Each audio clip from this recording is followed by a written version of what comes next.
Okay, hello everyone. This time we're going to do a maximum likelihood estimator problem. Okay, so we have a random sample x1 to xn that follows a gamma distribution. Here we're given that alpha is known, right? So gamma distribution would look like this one here. Yeah. So this is the PDF of a gamma distribution. The parameters are alpha and beta. But since he said alpha is known, then we're only left with beta. Okay, alpha is going to be considered a constant. Okay, so we want to know what's the likelihood, the MLE of beta. So I put in here some general steps, right? So first one is to get the PDF, and then you identify the parameter. Next one is that you form the likelihood function. Okay, then if you have a random sample, which is a nice property, then you can see that the likelihood function which is the joint PDF will be simpler, right? It will just be the product because of the independent observation. So if you have a random sample, then that means that x1 to xn is going to be independent of each other, meaning x1 has nothing to do with x2, x2 has nothing to do with x3, and so on. And so the joint PDF will just be a product of the PDF. Okay, now because they are identically distributed, then identically distributed meaning each of the xi has a gamma distribution with same parameters alpha and beta. So we are going to take advantage of those properties, okay? And we want to get the maximum likelihood estimator. So how do we do that? So you want to maximize the likelihood function, but then this will be hard to do. So what we do instead is we want to maximize the log likelihood. Okay, right? So let's go with this as an example, right? So we look at the PDF from this table here, right, for a gamma. So I put it here. The PDF is 1 over gamma something, right? Now but this is the PDF for a random variable x, right? But we have an xi, meaning we have x1, x2 all the way to xn.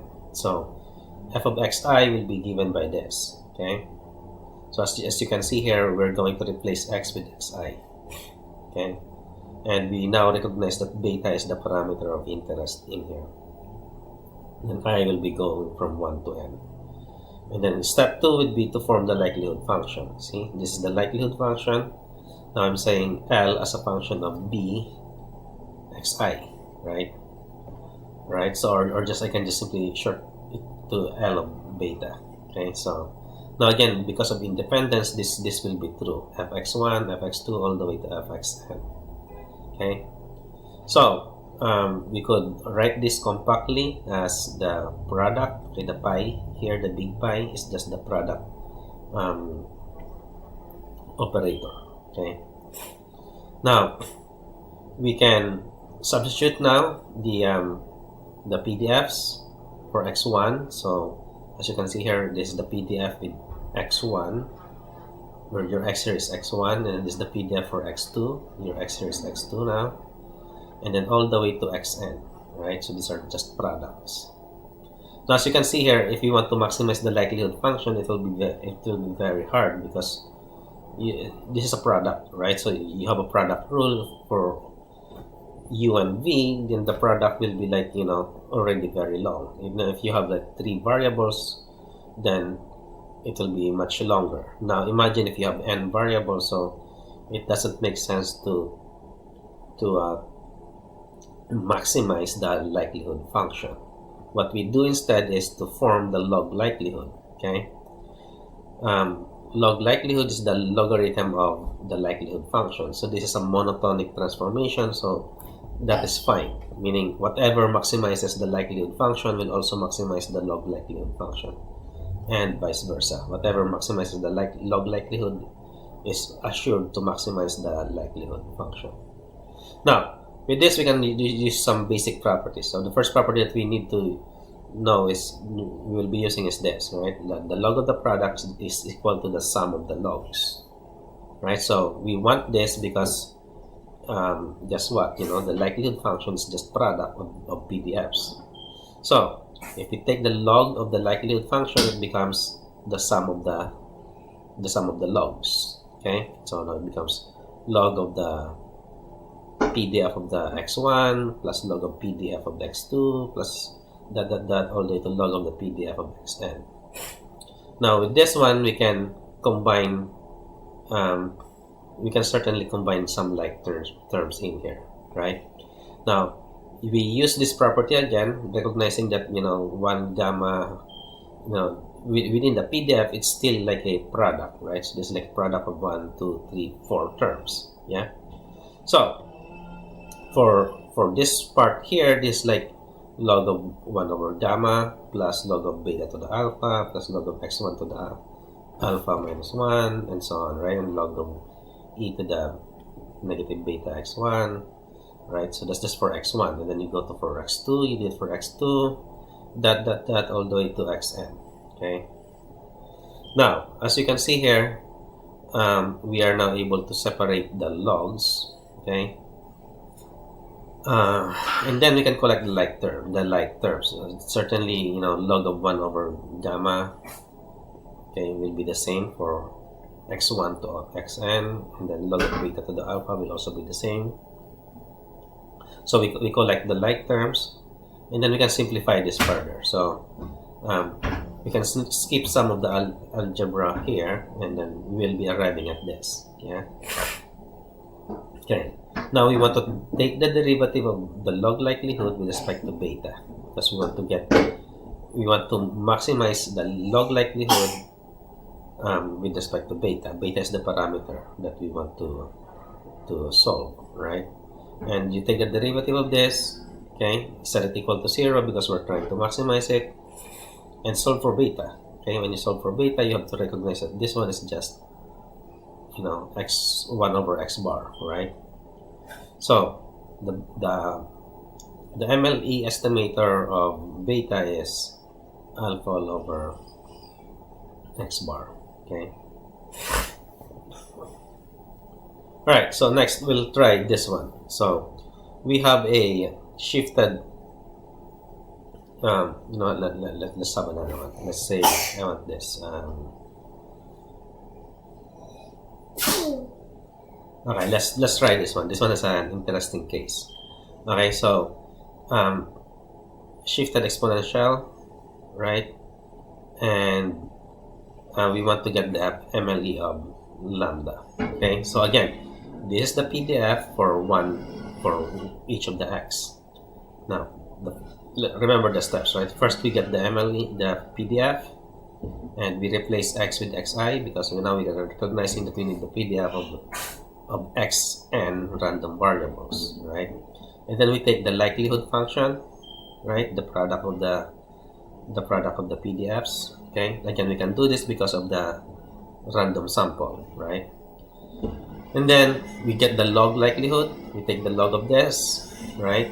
We take the log of it, and then we simplify it, and then we take the derivative of log likelihood with respect to lambda, and set it equal to 0, and then we solve for lambda. We solve for lambda.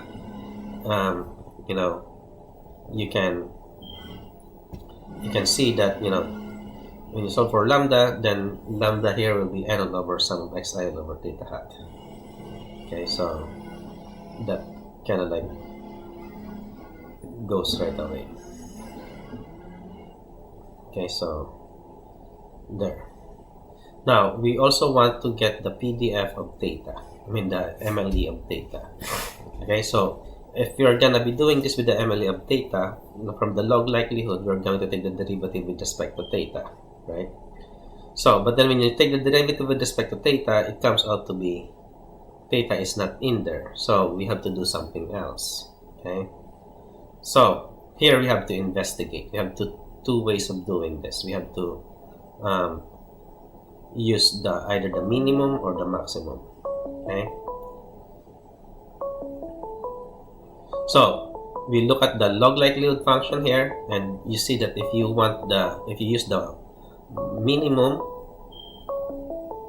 if you use the minimum, okay, of the excess for your theta, what will happen here? Right, so think about this, right? So you have here, if you use the minimum, imagine if your data is like 1, 2, and 3 only, right? So obviously I can do this, right? Because if this is true for all cases, it should be true for a specific case, and this is the specific case that I'm gonna be using, right? Just to see what's happening, right? I'm gonna use this as a simple one, right? Let's say 1, 2, and 3. Yeah, that's my data.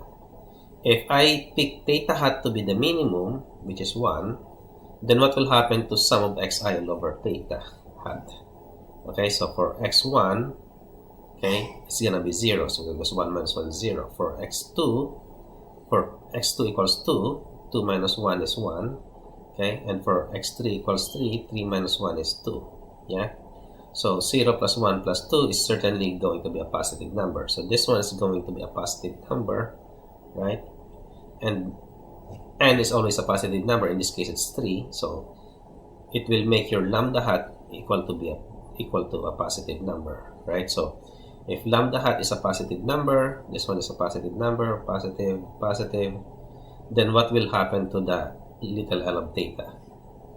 This will be the contribution of these terms is also a positive number, yeah? Okay. Now, imagine if we use for your theta hat the maximum, okay? The 3, right? So, what is sum of xi minus theta hat? So, for 1 minus 3 is negative 2, 2 minus 3 is negative 1, 3 minus 3 is going to be 0. So, the sum of xi minus theta hat will be negative, right? Now, if this is a negative number, your lambda hat will be a negative number, okay? So if that one is a negative number, lambda hat will be a negative number, right? And now, if lambda hat is a negative number, then you have a negative times a positive, right? This will be a negative number. So the contribution of this lambda theta will be a negative, and this will be a minus. So it will make your little l be smaller, right? So now I know that, now we can be certain that the maximum cannot be chosen for your MLE estimator for theta. So we can now conclude that the MLE estimator for theta is the minimum of the values, okay? So now we can say that the theta hat MLE is x1, the order statistic is x1, and then the lambda hat MLE is the one that we just did using the calculus, when you take the derivative, okay? So what's the lesson here? We cannot use calculus always, right? As in this case here, when you take the derivative of L with respect to theta, what happened in here? The theta is gone, right? Because they are like all linear functions of theta, and theta has a power of 1. So taking the derivative of little l with respect to theta is gone. So you cannot solve for theta here. So this is going to be a problem. So that's why we have to use this kind of analysis here. You want to now see if you're gonna be using the minimum of the values or the maximum of the values, okay? So that is how we solve for the maximum likelihood estimator for a PDF with 2 parameters, in this case theta and lambda. Okay, that concludes our session. Thank you.